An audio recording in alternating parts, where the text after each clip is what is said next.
Hey guys, আসসালামু আলাইকুম। কেমন আছেন সবাই? আশা করি ভালো আছেন। আজকের এই ব্লগ ভিডিওটা একটা অন্যরকম হতে চলেছে, কারণ আজকে আমি তোমাদেরকে দেখাবো যে আমরা ঠিক কতগুলো গাভী পুষছি আর তার দুধ কতটা হয় এবং কি কি জাতের। মোট গাভী পালন করি 4টা। তো দেখা যাক কোনটার কতটা দুধ হয়, তোমাদেরকে আজ সব কিছু বলছি এবং কি কি জাতের। প্রথমে আমরা আসি এই গাভীটার কাছে, যেটা আমরা নিয়েছিলাম মহারাজা হাট থেকে, এবং কি এটার আমি তোমাদেরকে ব্লগ ভিডিও দিয়েছিলাম। এটা হচ্ছে গির নাসাল গাই।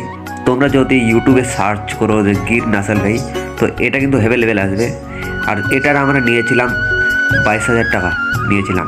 আর এই গাভীটা বর্তমানে দুধ হয় 4 কিলো, সকালে 3 কিলো এবং বিকেলে 1 কিলো। তারপরে চলো আর একটা গাভীর কাছে যাওয়া যাক। এটা হচ্ছে মিনি করস গাভী। তাকে আর তার মাকে আমরা অনেক ছোটোতে কিনে নিয়েছিলাম এই বাচ্চাটাকে। আমাদের বাড়িতে এটা দিয়ে 4টা বাচ্চা দিয়েছে এসে।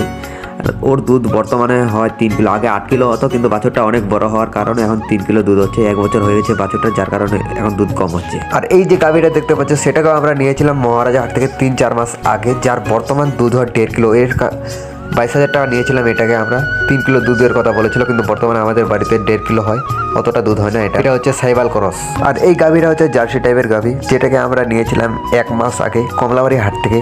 এর দাম পড়েছিল 28,000 টাকা, কিন্তু বর্তমানে এর দুধ হয় 5 কিলো। যে 4টা গাভী তোমাদেরকে দেখালাম, এই 4টা গাভীর মধ্যে কোন গাভীটা তোমাদেরকে সব থেকে বেশি ভালো লেগেছে অবশ্যই কমেন্টে জানাবেন।